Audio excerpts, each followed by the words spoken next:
Live from Washington, this is a special Your Voice, Your Future National Town Hall, the new terror threat. It is an enemy said to be more ferocious than any we've seen.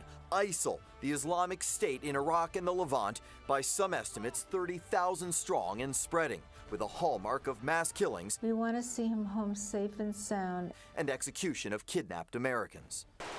Suddenly, the book President Obama closed on this war is again open, with worries of a terrifying sequel. In many ways, ISIL is beyond al-Qaeda because they're truly barbaric. Armed forces are now back in Iraq.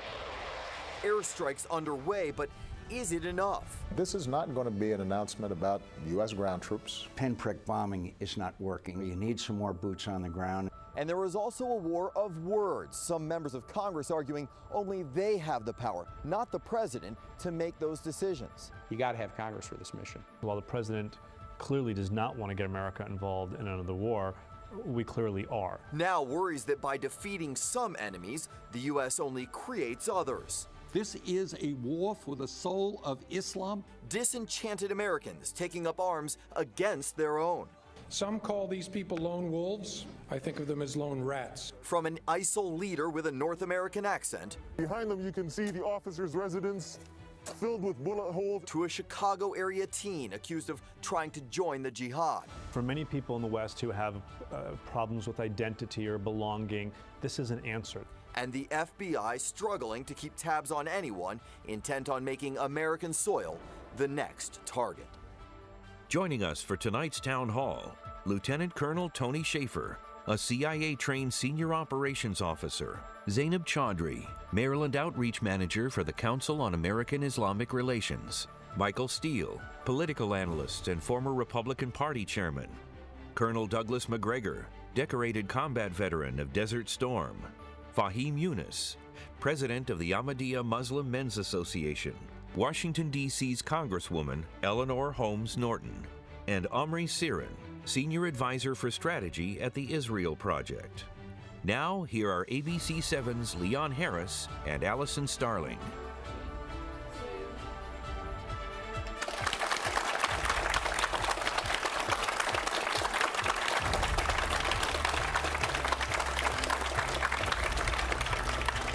Good evening, everyone. Welcome to Artisphere. Here tonight for the next hour, we expect that we're going to have a very spirited and informative discussion about the new terror threat, ISIL, and what the U.S. is doing about it. Absolutely. And we are joined now by our senior political reporter, Scott Thuman. He will be with us tonight here in our social media center, getting your questions, your thoughts, anything you may want to contribute tonight to this town hall. And we invite you to use the hashtag #YourVoiceYourFuture. All right, Scott, with that, now, why don't you lay out for us the news of the day? Well, it's been a very busy 24 hours. Essentially what we have seen, according to CENTCOM and the Pentagon, is 14 airstrikes were conducted by coalition forces. In those airstrikes, we saw 19 targets that were hit, 2 of them considered to be command posts and valuable to ISIL's stronghold, mostly in the area of Kobani. Now, that's a name you're going to hear a lot over the next hour. Kobani is considered to be a strategic town on the border with Turkey. Why is that important? Because if Turkey feels that the threat is crossing the border into that country, perhaps they would be more motivated, or at least this administration hopes so, to possibly put ground forces in play. The argument over whether or not the U.S. will conduct ground force attacks here has already been taken off the table by this administration. They hope Turkey will be the answer for that. So we will chime in on that. We want to hear from you. As Allison mentioned, the hashtag #YourVoiceIsYourFuture. Feel free to reach out to us throughout the program. And with that said, Leon, let's head it back over to you. All right, thank you, Scott. Now, what we've learned this week is that this operation there in that theater now has been given a name this week. We understand now that it's being called Operation Inherent Resolve. Now, after what we have seen now so far, 3.5 months now of bombing, I would like to know from the panel, first of all, just to get a baseline here, measurement here, from what we have seen and heard over the past 3.5 months, how many of you have confidence that there is a policy and a strategy in place that is going to result in a victory against ISIL? Show of hands. So it's unanimous. What is unanimous? The question is, I want to see whether or not you all think that there's a policy and a strategy in place right now that is going to address ISIL in a significant and successful way? We have one. How about this? Let me turn to the audience. We saw what the numbers are here on the stage. Show of hands here in the audience. How many of you are confident that there is a policy or a strategy in place right now that is going to somehow end up in a successful result here in addressing the issue of stopping ISIS? Show of hands. And about the same kind of numbers up here in the audience as well. That's pretty depressing. But there's got to be a reason why people feel that way. This bombing has been going on, as we said, for 3.5 months now. Let me get a sense from each of you, and I want to again stress that we want to keep this. We've got a lot of people here who've got a lot of viewpoints. We want to try to see if we can squeeze in as much information as we can. I want each of you to give me right now, in 30 seconds or less, your take on where we stand after this 3.5-month-long bombing campaign. How would you assess the threat that ISIL now represents, both over there and here at home? I want to start with you, Congresswoman Eleanor Holmes Norton. Well, it's not lost on us that there may be as many as 100 people with American passports in the Mideast fighting for or trying to become fighters for ISIL. On the other hand, ISIL is a group of very organized fanatics. They went into Syria when it was a virtually collapsed state. They have their priorities on straight, and their priorities are to take over the Middle East, not to come into the United States. Colonel Schaefer, let's start here with you on this end.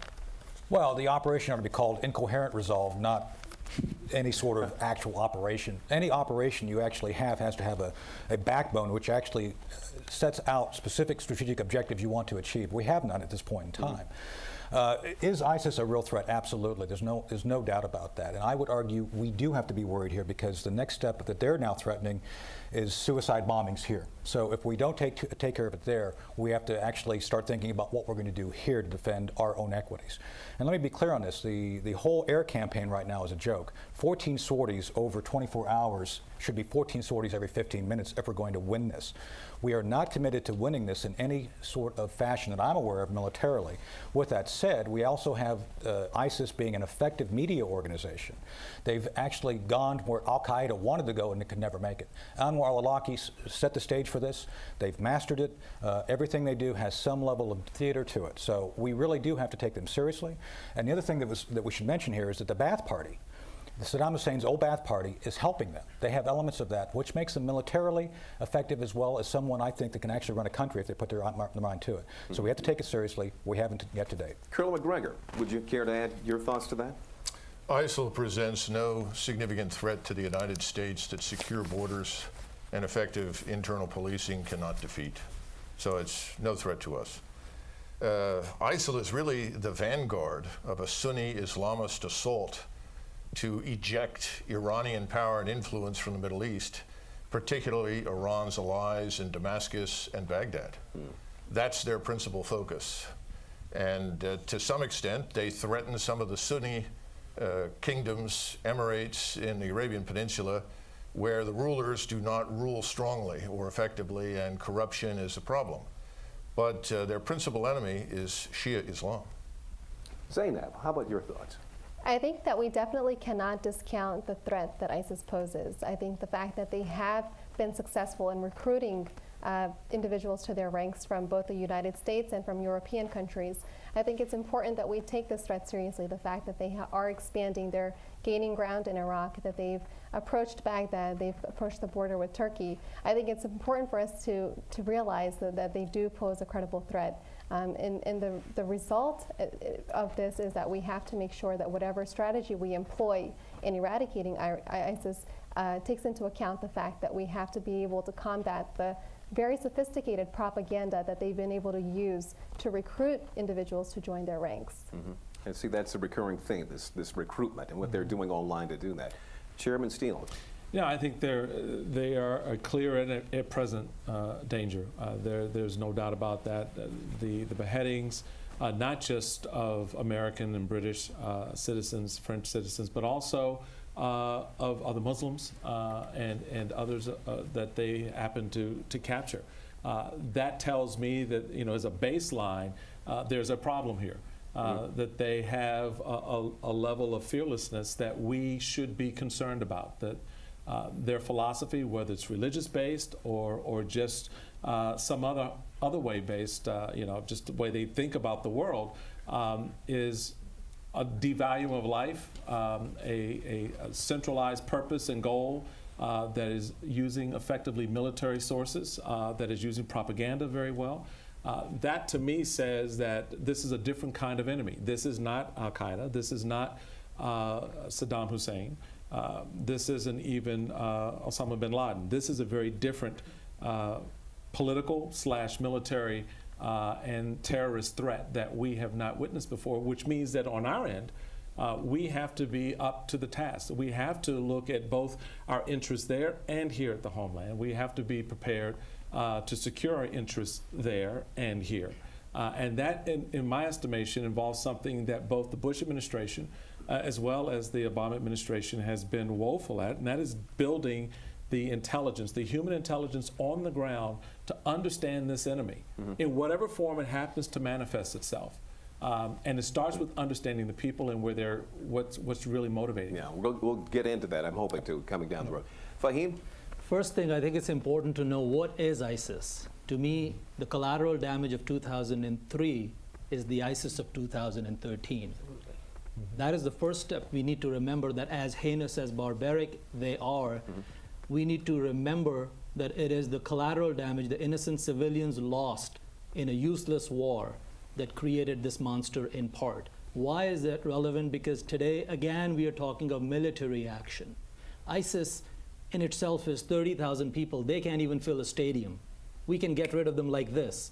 It's the idea of ISIS. It's the ideology that we went after 10 years ago, and I believe we lost because we went fighting Al-Qaeda at the shores of Arabian Sea, today only to find them at the shores of Mediterranean Sea. So the reality is we're losing the war of ideology. We need to fight the ideology of ISIS. How do you do that? You replace it with a better idea. The Ahmadiyya Muslim community believes that this heinous crime against humanity, this version of Islam has to be replaced with a better version of Islam. All right, thank you for that. We'll get into that some more. Omri. ISIS is really one of two extremist strands right now. We've heard correctly that it is the vanguard of the Sunni extremist strand that is sweeping parts of the region and is at the threshold, or rather is at war with several representatives of a different extremist strand, which is the Shia strand, which is anchored by Iran. And sometimes those two strands end up fighting, but more of the time they end up cooperating to push out the moderates. And what we've seen in places like Syria specifically is cooperation between Iranian-funded, Iranian-anchored, Iranian-supported elements, specifically the Assad regime, of course, cooperating with the ISIL-style extremists to really eradicate the moderates who might build a better future for everybody in the region. And I think that the other panelists are right, whether they minimize the threat in one direction, they say ISIL just can't do much, or that ISIL can be easily dealt with. I think they're fundamentally right. The real threat to the region is that the mischief that Iran is sowing across the region allows Sunni extremism as the only other alternative to take hold. All right, well, let's go right now to our audience. We've got some people here who have some questions. Allison? Leon, I have Musa Assad here. Where are you from? I'm from the Howard County region. Okay, what is your question tonight? So my question, good evening to the esteemed panelists. This is really a question to everyone, is to flesh out a little bit more this question of really what is the new threat in our daily lives? Is it clear and imminent danger? What are we really afraid of here? And I draw your attention to things that usually aren't covered in the media. Last month, earlier this month actually, over 2 million Muslims around the world carried out a pilgrimage to Mecca called Hajj that everyone knows, but it's not covered. On 9/11 at Capitol Hill, actually, there was a Muslims for Life blood drive campaign to save lives, and many others all across the nation been going on for years, saving over hundreds of thousands of lives. And then on the other hand, you look at leading causes of death here in the U.S. CDC reports, for example, has now in the top 10 almost 40,000 suicides. Yeah. A gentleman talked earlier about suicide bombers. 40,000 American citizens killing themselves. So open up for discussion on the panel. Thank you very much. Okay. Anybody have any thoughts? I think that's a brilliant question. On one end, we say, where are the moderate Muslims? On the other end, they're everywhere. Everyone's talking about what the U.S. needs to do, what the U.S. must do. Trust me, the folks over there are happy to see the U.S. doing whatever the U.S. is doing, because it furthers what limited interest they have at that moment. It keeps them off the firing line.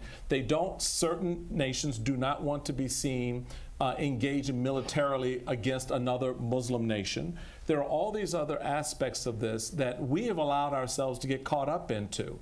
And instead of being the parent, if you will, and stepping back and saying, look, you guys, you work this out and let me know how this works itself out, we step in and we break up a fight where ostensibly there is no fight, and arguably create one. And so I think that we've got to look at this a little bit from distance as opposed to rushing in as we have, as you've noted in the past. Well, I've got to step in right now because we have someone online right now. But Scott, what are you seeing over there? Yeah, there are a couple things social media-wise that we want to get to. One, though, is in regards to social media that's being used by ISIL. Look, we just saw the 5th edition now of the English translated magazine that they are using effectively to reach out to people in the West. We know that while Twitter often takes down feeds pretty quickly, ISIL's had a little more success with Facebook, certainly with YouTube, and people wonder what influence it's having on Westerners who may be convincible, for lack of a better word. And so we should talk about that. And secondly, at Wax Eloquent just tweeted us saying, what is the most effective organized group of Muslims to supplant the spiritual foundation of ISIL? Deep question there. Interesting. I'd like to comment on that. So my organization, the Council on American Islamic Relations, has really been at the forefront of making sure that not just American Muslims, but also Muslims globally, and also the public, general public, is aware of the fact that even though ISIL, this group, claims to represent the ideals of Islam, it in no way, shape, or form represents the true tenets of Islam. And we've not only issued numerous condemnations calling out their actions and the brutal, barbaric, horrific acts that they've been engaged in, but we've also published a letter that's been signed by almost 130 Muslim scholars and leaders worldwide. And it's a step-by-step letter that points out 24 key points of how the actions of this barbaric group in no way, shape, or form reflect the ideals of Islam. Right. And this is something that we've been using, we've been publicizing to raise awareness to susceptible youth who might otherwise be frustrated about what's going on in the region, who might otherwise be more susceptible or vulnerable to becoming recruited, to help raise awareness that this is not a legitimate organization that's going to help. All right, let's get to another question we have here in the audience. Allison? Okay, Leon, I have Stuart Rosenblatt here from Loudoun County, and I understand, Stuart, you have a legislative question tonight. Yes, I do.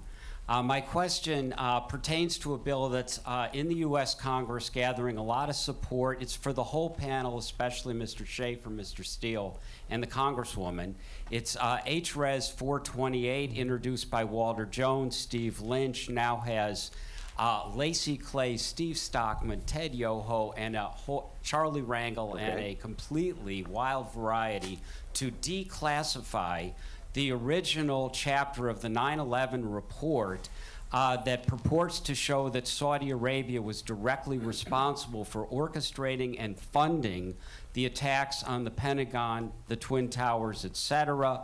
According to Senator Bob Graham, who chaired and wrote the report and is demanding that it be declassified, there's a direct connection between ISIL today and Saudi Arabia funding and orchestrating them. My question is very simple. Would you support the declassification? And it's been supported now by the chairs of the 9/11 Commission, numerous top people. All right, let's let them answer that then. Well, full disclosure, I work with Walter Jones on that, so I'm clearly for it.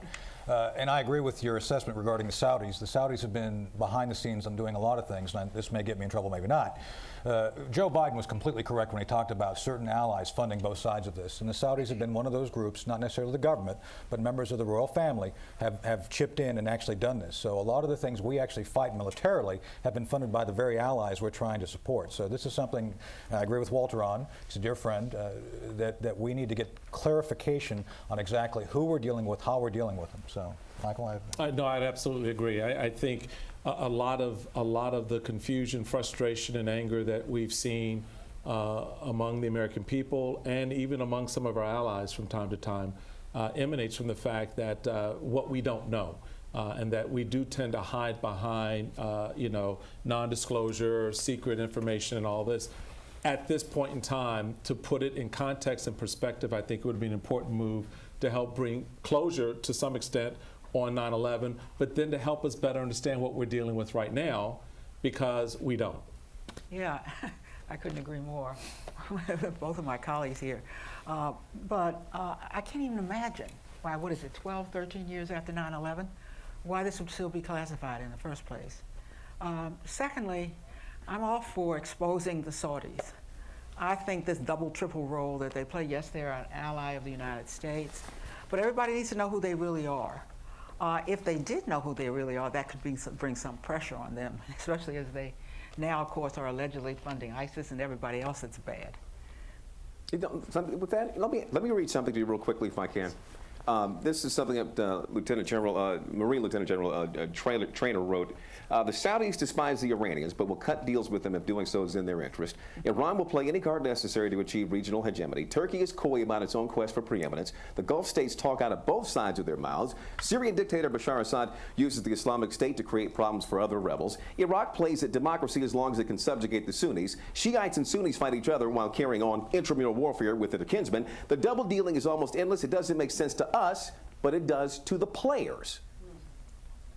Does that make sense to anybody here? Well, it goes to what I've said a little bit earlier, and what we've been talking about this evening is that's a level of human intelligence and understanding that the U.S. lacks. Well, how do we unravel that? We don't understand the dynamics. We don't appreciate the dynamics. We're talking about thousands of years of history when you couple all of those countries and their legacies, their traditions, their battles, intramural or otherwise. And we are 200 and some years in the game. And we've got bigger guns and a bigger bullhorn. But at the end of the day, the question that I think the U.S. has to ask itself, again, in this post 9/11 era, where we have different strains of terrorist threats arising, it's what's at the root of this, and how do we better understand it so that we don't make the silly mistakes that we've made in the past? Yeah, but Leon, look, what you described is what we've been trying to get across. Clearly, the solution is to bomb, is it not? Doesn't that make a great deal of sense now? To mobilize thousands of American aircraft and servicemen and launch expensive munitions, where we're spending several $1 million to destroy a pickup truck that you can buy for $20,000 or $30,000. But Colonel, this is insane. That's what people say they want once they turn the television on and they see a man beheaded. I'm not Particularly sure. if they see Leon, I'm not one sure of their that's countrymen true. beheaded. Leon, I'm not sure that's true. It's actually, listen, we're getting very close again, unfortunately, to saying it's really complicated. Let's not do anything. But there are ways to untangle the region. The region is hopelessly complicated. It has 3 players that are bouncing off each other. But at the end of the day, those 3 players see each other as divided into 3 camps. A camp of Shia extremists that is anchored by Iran, a camp of Sunni extremists that ISIL is at the forefront of, and then America's traditional allies, the Jordanians, the Israelis, the Egyptian army now, elements of the Palestinian Authority, and they bounce off of each other. Of course they do. But that doesn't mean that we can't identify allies and enemies. It doesn't mean we can't identify hostiles and friends. I see Fahim shaking his head. Yeah, there. because I think it's interesting. First of all, quick disclaimer, I'm not Sunni, I'm not Shia, I'm Ahmadiyya. It rhymes, so it's easy for you to now remember. And I think there is a point I'm going to make here. Many of my Muslim friends here will know that the Ahmadiyya Muslim community, we have been barred. We have been declared non-Muslims by Pakistan, by the second largest, most populated Muslim country. The reality is there is a virus in the body of Islam. We cannot deny that. There is a tumor in the brain of Islam today. The heart is good. The body is good. That's the one point where I disagree with the colonel. Thank God he's not a neurosurgeon, because if he were a neurosurgeon, he'd be doing surgery with an axe. You can't bomb people. You can't just use that kind of inflammatory language for 1.6 billion people. You need to allow us to figure out our differences, whether they're Sunni, Shia, Ahmadiyya. There is a place for every kind of ideology. Why this is important? I think the people need to go and do some research in this. The caliphate this word that we now have latched on. The Ahmadiyya Muslim community 120 years ago denounced that you can't use sword to spread religion. We said anyone is free to choose. There is no punishment for apostasy. We said people should have complete freedom of expression.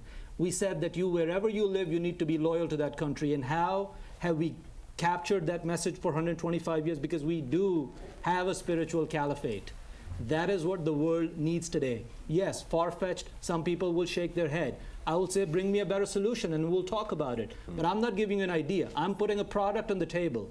I'm saying, here is a product, take a look at it. You can look at the position that we've taken for 120 years. There is no other group that has that long of a history. Interesting. Very interesting. We Well, have I'd another like to question. add on to, I'm sorry, I would just real like quickly. To briefly, I'm sorry, I would just like to briefly add on to what Fahim said. I think that there are definitely bad people within Islam, and I think it's also important to note that there are bad apples in every religion. Just like there are extremists within Islam who in no way, shape, or form represent the elements of the religion, there are also extremist factions within all religions. And for anyone to say that it's okay to cherry pick verses from holy texts and use that to justify treatment, whether it's horrible treatment against other sects within the same religion or whether it's mistreatment of individuals of other religions. That's just grossly, it's just wrong. What's the end game in Iraq and Syria? I mean, is there an exit strategy? Do we go in with overwhelming force and get it over with? Or do we continue in this? Because President Obama hasn't even requested formal authorization from Congress yet. He should request authorization. Yeah, he should. Absolutely. With that said, there's no clear end state, and this is where Doug and I think would agree, there's no there to get to at this point in time. The stated goal, and I understand it, but correct me if I'm wrong, is to sustain the central Iraqi government. Central Iraqi government no longer exists. It's gone. There's no military to sustain it. Therefore, we have to figure out what's next then and what our interests are. And this is where, again, I get with Doug. What exactly are our interests? We really not define those interests and then match military capacity to achieve those goals. We have not done that. So this is where, what we're doing right now is only adding to the chaos. We have to define what our strategic interests are in the region first. And I've been working with members of Congress. I was over on the Hill at the Senate yesterday briefing some folks on these are the things you need to look at to define what exactly our authorization is going to be for, and then figure out how we're going to do it. Truth be told, we could wipe out ISIS militarily in probably a month. We did it in Afghanistan with the Northern Alliance as our ally. We wiped out the Taliban in 42 days. And a country larger than Iraq. It can be done. The Turkish army, as Doug stipulated, is the largest in NATO. There's no political will to do what's necessary to achieve victory. So this is why I agree with Doug. Either we're in it to win it, or we need to step back and let things kind of settle for themselves. It is a simple question, but maybe the most important one. Yeah, what does exactly. the end look I like? think we're all talking about the front end of it, which is bombing, military. The end game, as you ask, America is not ready for that real conversation, because when we left Afghanistan, 50% of Afghanistan's population was under the age of 15. With the price of one B-2 bomber, we could have educated the whole of Afghanistan for the next 10 years. We chose not to. And that's exactly what we continue to do. With 1% of our annual defense budget, that will be over $7 billion. You could spread 1,000 hospitals and 1,000 schools across the Middle East. I know people will laugh and call it naivety, but you ask me end game, that is the way to the end game, where you come across as liberty and justice for all, as fairness, as nation building, regain the trust that we've lost. Today, they don't want to listen to us. And we just go in, bomb, and then like a dirty socks, we leave Middle East back there and hope that they'll forget. People don't forget, my friend. Congresswoman, I want to I hear. think it's really important to also make sure that we support democracy in the region. I think if there's going to be an end game in sight, then we have to make sure that we empower factions within Iraq and Syria that support democracy in the region. The fact Assad has been in power for so long, and there has been a 3+ year civil war in Syria that has displaced killed over 200,000 Syrians, and it's displaced millions of Syrians into neighboring countries. The truth is that ISIS is actually very popular among the Sunni Muslims in the region because ISIS is successful. And ISIS is attacking people they think deserve to die. And that has to be borne in mind. So again, and it has nothing to do with us. We're going to have to leave it there. We are out of time. This has been just the fastest moving hour. I want to thank you all so much for coming in and sharing your thoughts with us here in the panel and here in the audience. And those of you who weighed in online as well, thank you so much for watching. And now you've been informed, now you can have your vote. Thanks for joining us.